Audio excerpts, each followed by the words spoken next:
So fun fact for all of you. Of course, you all know Dr. Emily either through Instagram, maybe you've worked directly with her or taken her course. Um, Dr. Emily is originally from Southern California as well. I am born and raised in Los Angeles. And we've actually known each other since childhood.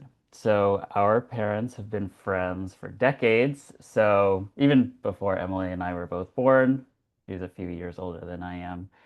So we grew up knowing each other through our parents. We weren't in contact for probably 20, 25 years, but we reconnected a few years ago because of our respective health journeys. So coincidentally, I ended up going to a vestibular rehab therapist myself who was sharing with me some resources and kind of gave me a little handout and said, this is an Instagram page run by psychologists. It's all about kind of vestibular issues and it's for vestibular warriors. I saw the name Emily Kostelnik. Didn't think anything of it because I didn't know her married name. I only knew her by her maiden name. So I looked up the page. I said, hey, that's Emily.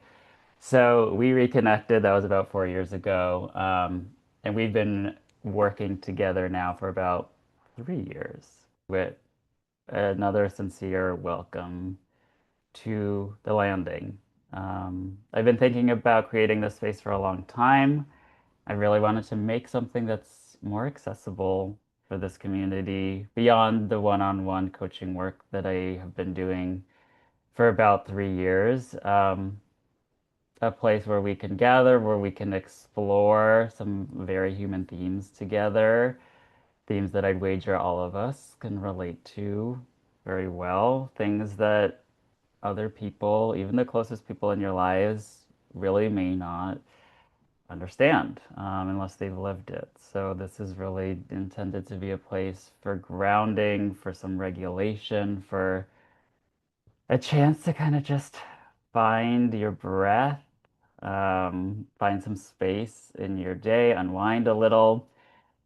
I know that living with any sort of chronic condition, particularly dizziness, which is not well understood by most people, is very isolating. Even doctors don't quite understand it. Even your therapist might not quite understand it. So I know the power of being in a space with other people who do. So that's what we are all here for. Um, it's casual, it's informal, it's just a place to kind of practice together. So each session will gonna start with a talk. We'll move into some guided grounding practice, all of which will be gentle and accessible. And as always, suggestions, you're welcome to adapt as you need.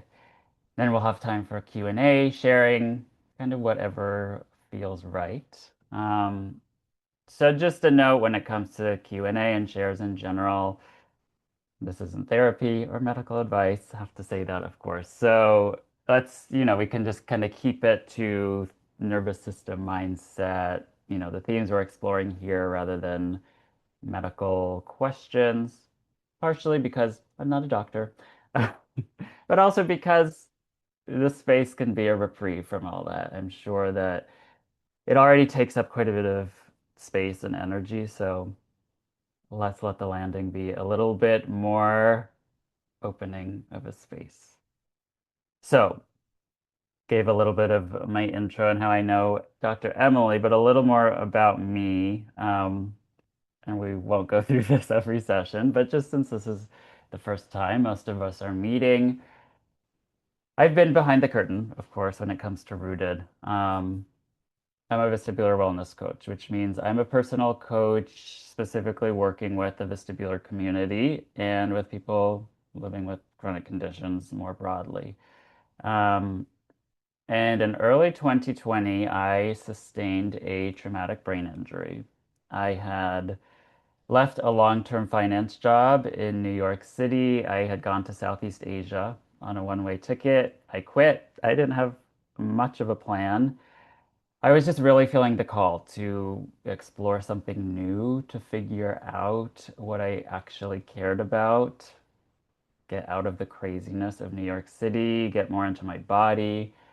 So I was traveling around, I was living on farms, I was getting into Eastern philosophy and meditative practices, and it was really kind of the start of this new path for me. And while I was there, I sustained this head injury, which seemed pretty minor at the time, but I ended up flying home to Los Angeles a few weeks later because it was March 2020 and I decided I should get out of here. Um, and it got significantly worse once I flew home. So long story, a little bit shorter, I was completely debilitated. I developed very severe and chronic symptoms, headaches, binocular vision dysfunction, vestibular issues, and dizziness. The dizziness didn't really even appear until much later.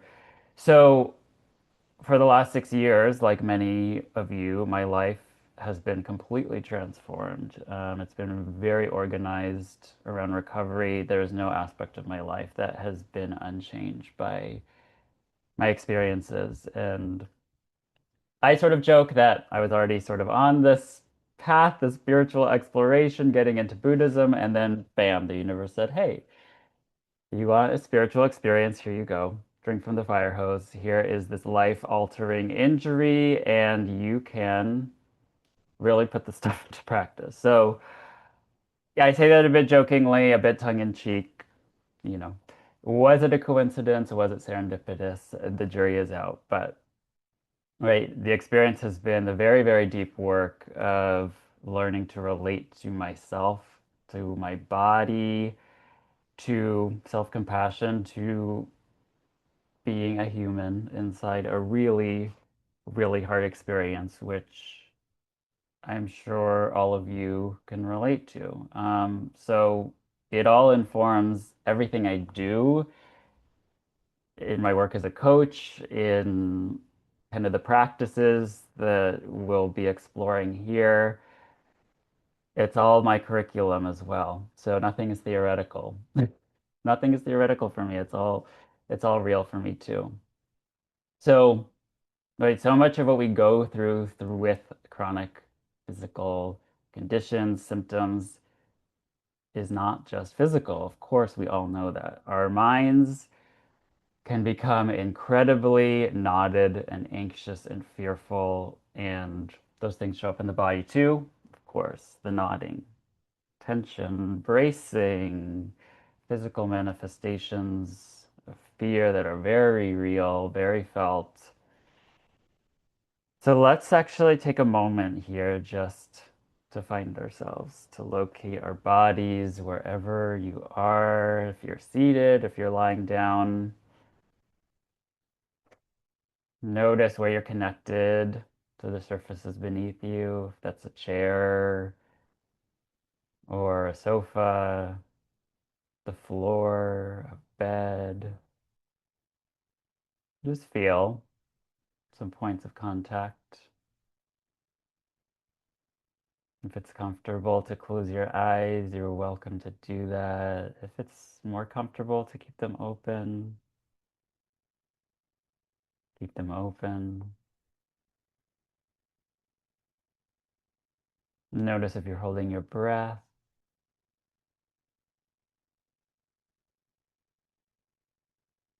Let the breath flow a little more easily.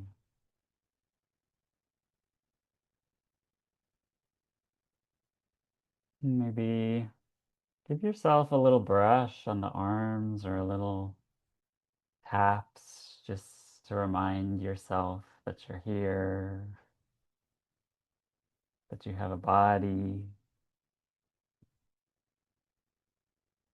We may be hyper aware of certain parts or feelings in our body, and we may also be disconnected and avoidant of our bodies. So perhaps I'm feeling myself wanting to just give myself a little brush, a little hug almost.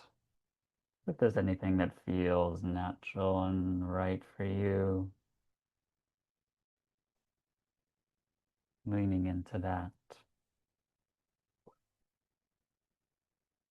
And as you're ready, coming back or staying in this if you want.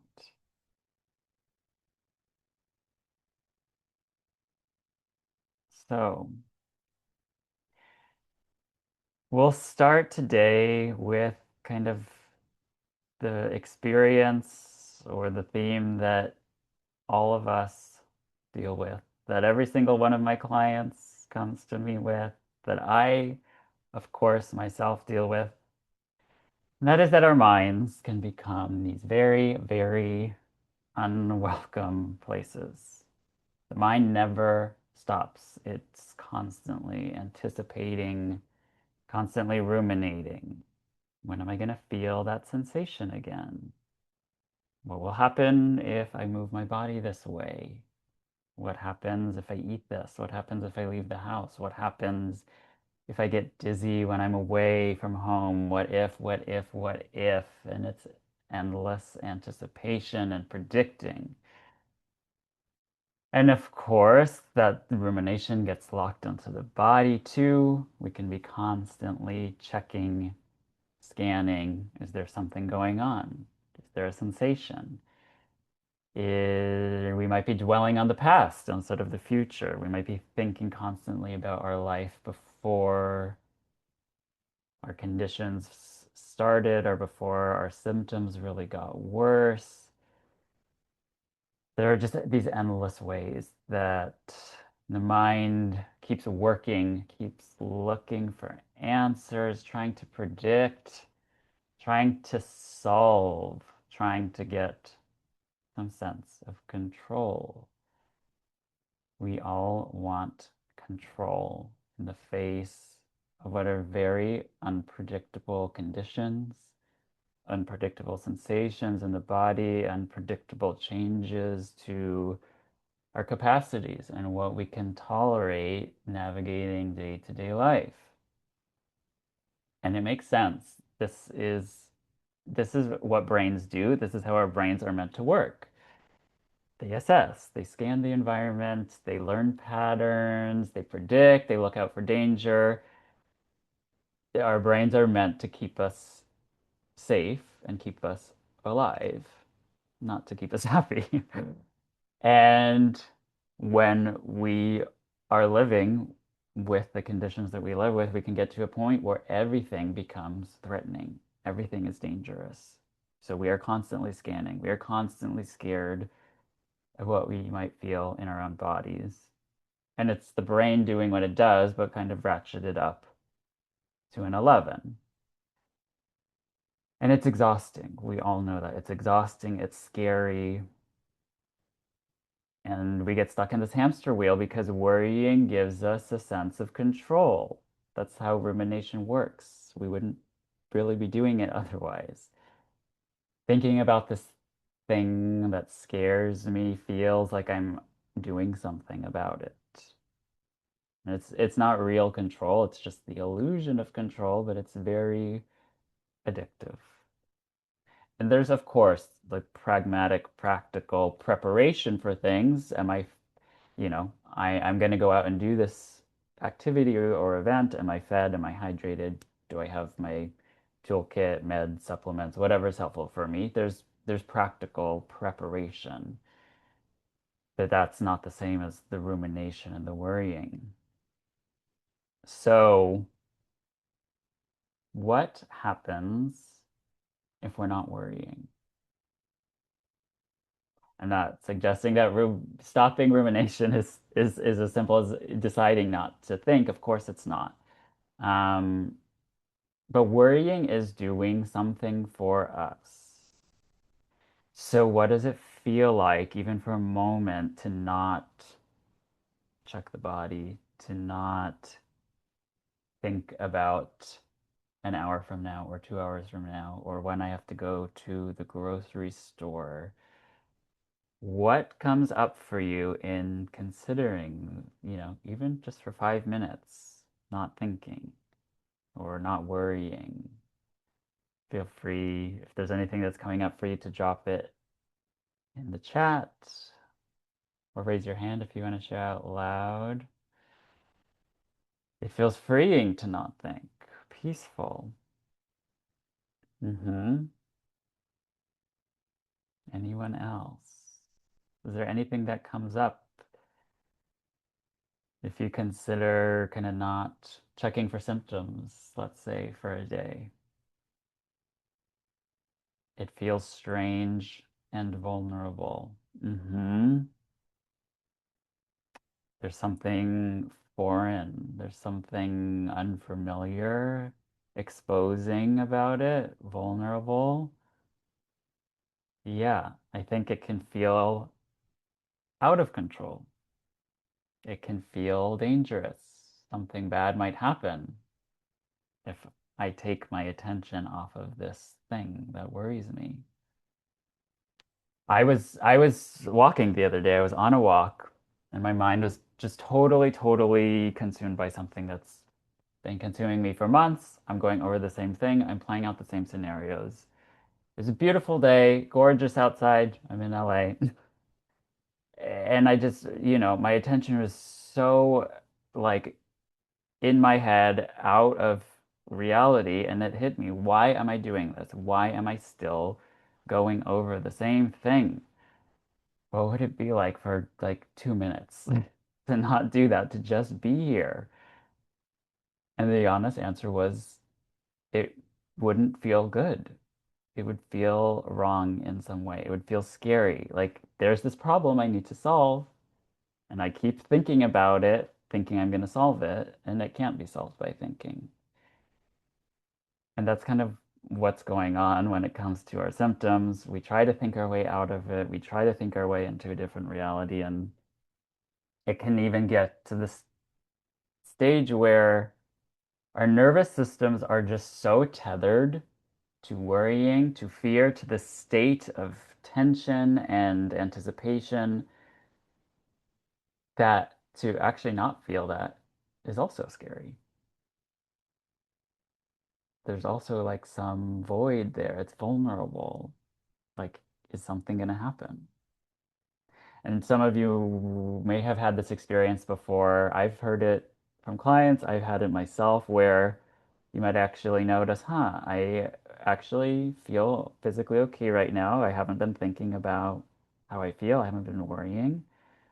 And then you immediately get anxious because you are not anxious. Like, what? Something must be wrong. Like the worrying and the fear are these defaults, and to not feel that is itself its own kind of fear. So our minds can become these hamster wheels, but our bodies are also feeling unsafe to us too. We are hyper vigilant about them, right? We're hyper focused on evidence of danger, of sensation, of symptoms. Looks like we just had a special guest join. Hello, Dr. Emily. And we're also kind of avoidant and disconnected from them. So we just we are living in our minds so much. Our attention is so much in our minds. And we just try to think our way out of everything, out of uncertainty. And I'd wager that most of you haven't found that particularly successful. True or false? Has anyone found that helpful? True. Someone says true. Ellen says true. So where does it leave us? Um, we're so conditioned as humans with problem-solving machines for brains in this like very cognitively oriented culture, right? Even with like a therapeutic field that tends to be very focused on the mind and on thoughts, that we use our minds to try to solve everything. It has to be involved. It has to be the ultimate authority. And so to ask the question, what would it mean if the mind were not running the show? It's like, no, no, no. I don't necessarily want to entertain that thought at all. It's like very scary to think that. Like, what if we dropped out of the mind a little into the body, even just for a few minutes? So that's what we're gonna do now. We're gonna go into a little guided practice here. So, when you're ready, finding a comfortable position, if you're not already in one, maybe even just taking a moment to shake things out, flutter the lips or roll out the shoulders or the wrists, anything that helps you kind of recalibrate wherever you are, seated in a chair, on the floor, reclining. Again, kind of finding yourself here.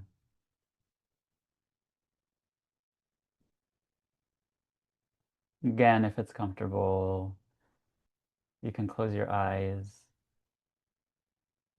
If it's more comfortable to keep them open, perhaps with a soft gaze, just letting them be relaxed. And everything here is a suggestion, no pressure to follow along perfectly, to adapt as you need. Come out of it if you need at any point.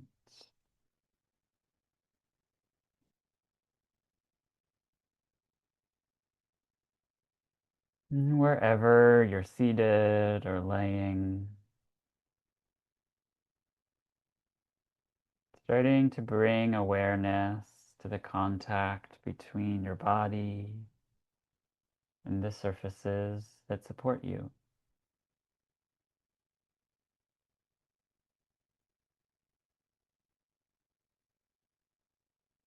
Feel where your feet connect to the ground or the cushion beneath you. The slight pressure where they meet.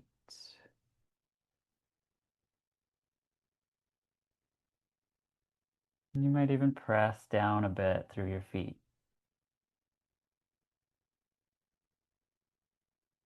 If your soles are flat on the floor, pressing down. If you're laying down, perhaps pushing your heels into the cushion or the floor.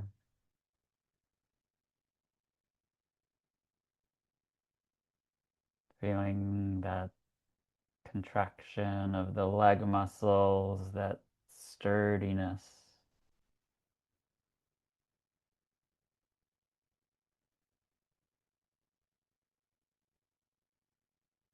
And letting it relax. And feeling everywhere that your legs make contact, either with the chair, the cushion,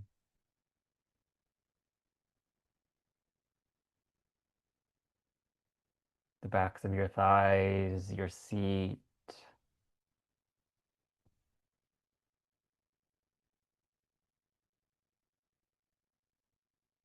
Feel where your back is held, the pressure, the contact, the signals that tell you, I'm here, I'm held.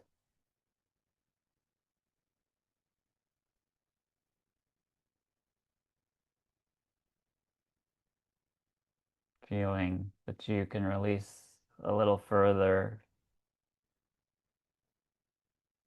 as though your body could sink another millimeter because the chair, the cushion will support you.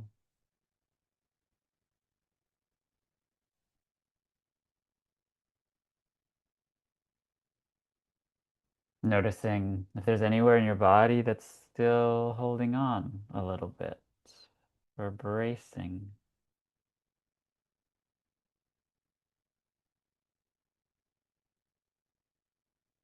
Finding space for it to soften.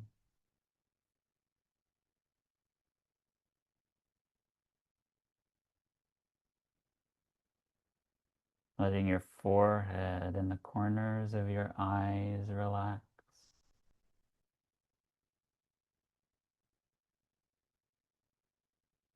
Let your jaw unhinge slightly.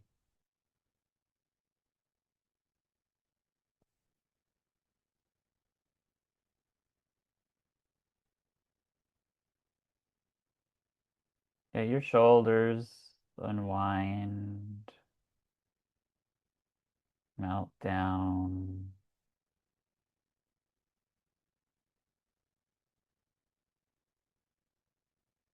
Allowing the arms and the legs to give way to gravity.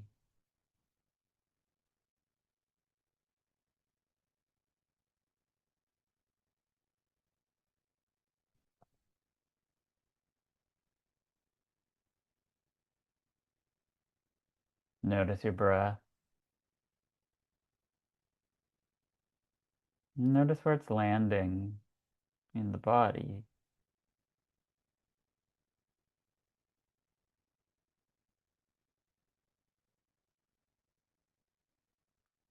See if it has space to deepen a bit, to expand.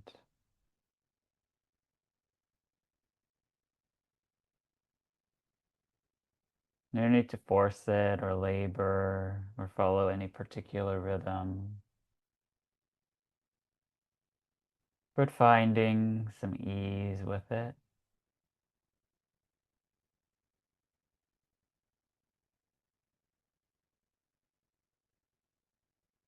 Some depth.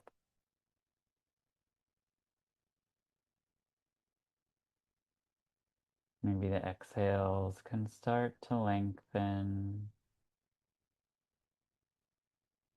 just a little bit.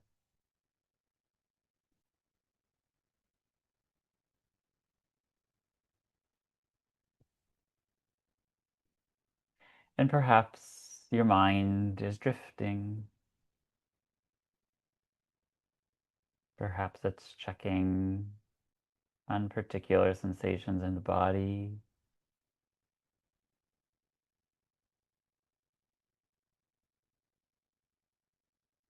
Perhaps it's thinking about something to come. If so, that's okay.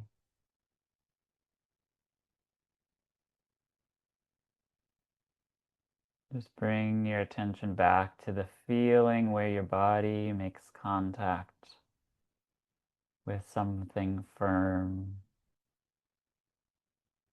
and solid.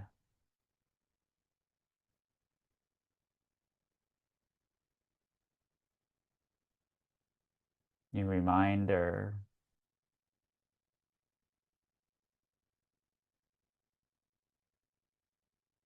that you're grounded here.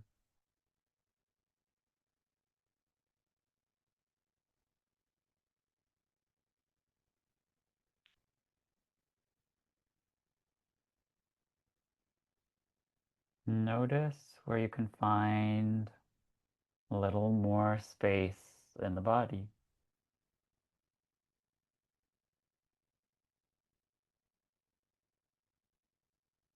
Can you spread the fingers a little bit wider?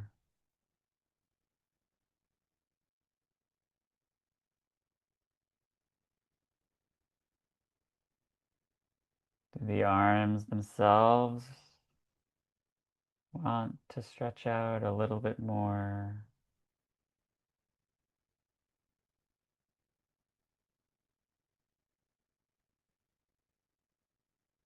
Perhaps the collarbone can widen a tad so the chest shines upward a little bit more.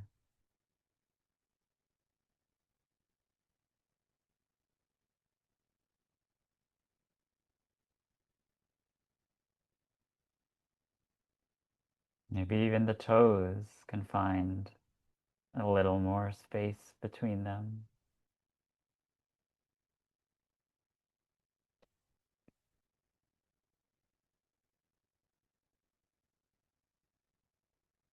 The legs too.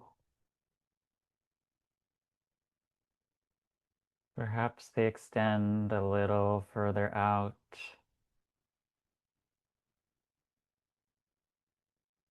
or splay open a little bit wider.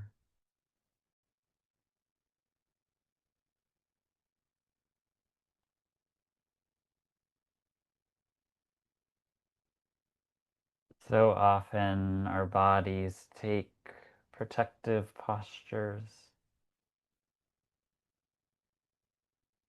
bracing,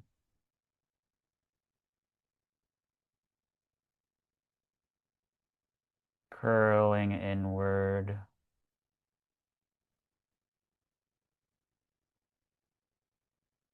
withdrawing.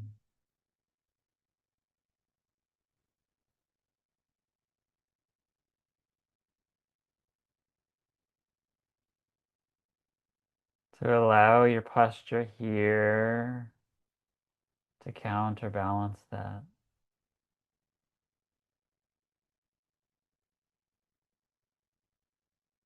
to signal just for these moments that it is safe for the body to open up slightly.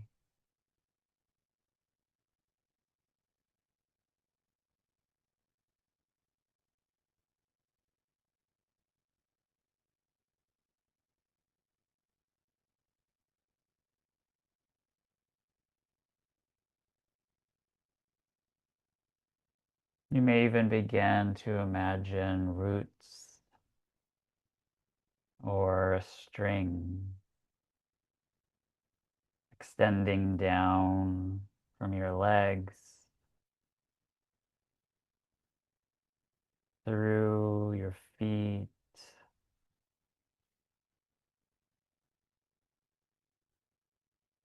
down into the surface below you,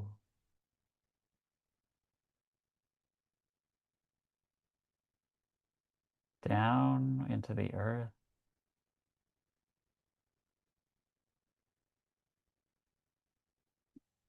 tethering you,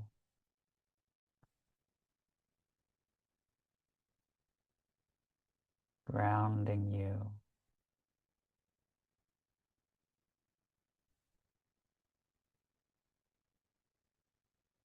Knowing that you don't have to hold on to yourself.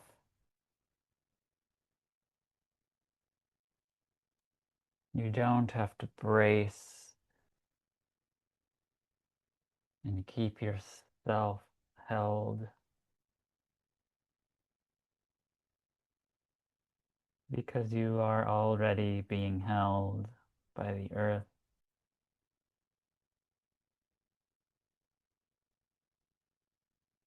by the solid ground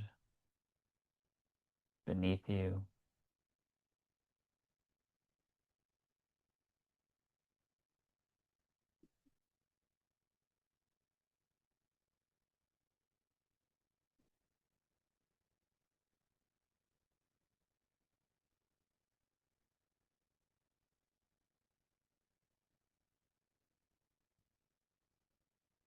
Checking in again on the breath.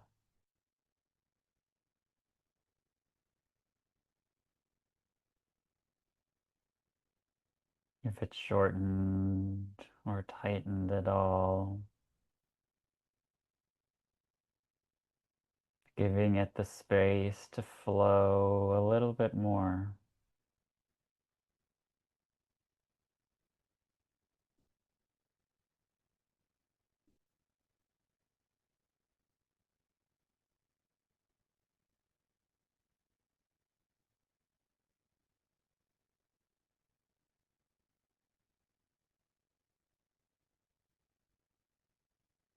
And noticing here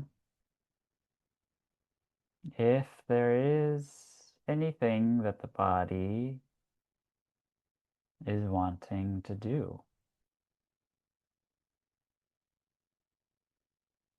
If there's a stretch, a roll,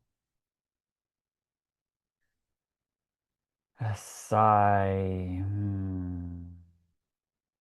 or a flutter of the lips.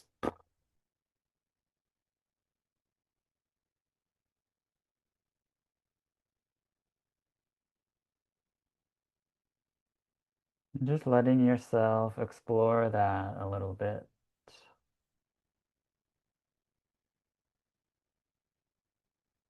organically.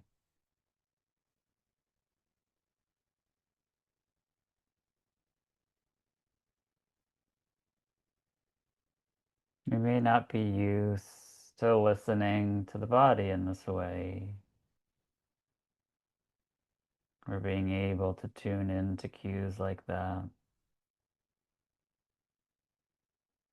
And so there's nothing right or wrong here.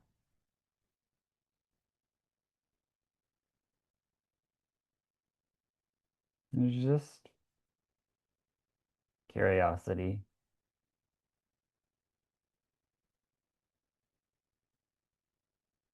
practicing a willingness to explore.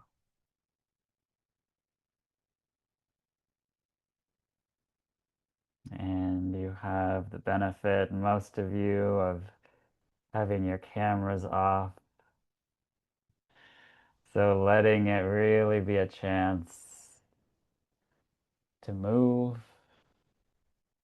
even if it might look silly.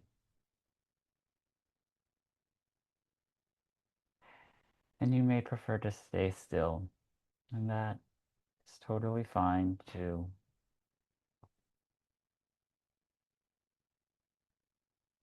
I'm here in my chair, kind of pendulating side to side.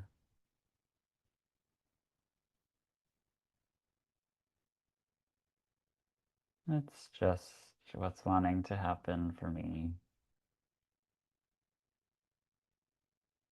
Hmm.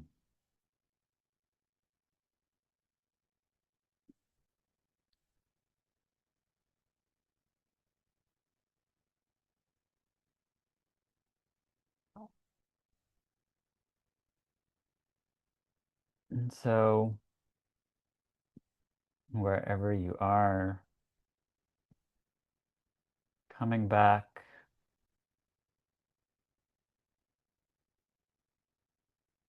into the body,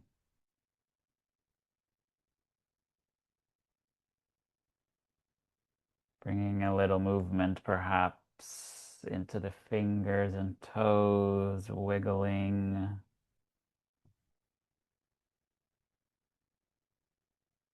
Just taking note of the state of your body and your mind right now, without judgment or expectation. But noticing if anything shifted or not.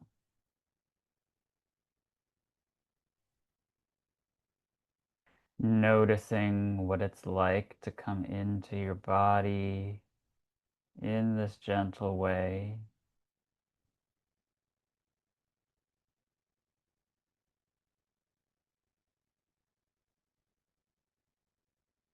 And when you're ready, taking your time to re-emerge into your space, slowly blinking the eyes open if they were closed. No rush.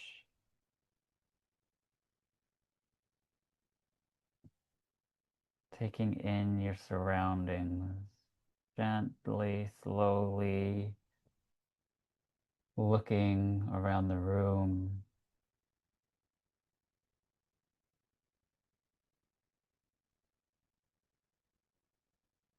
Hmm.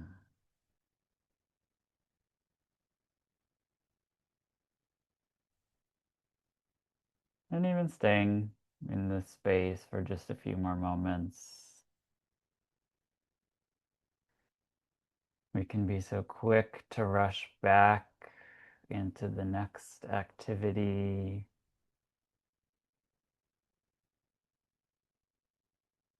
We can just be here for a moment. Yes, and if you want to stay in that space, You're welcome to do that too.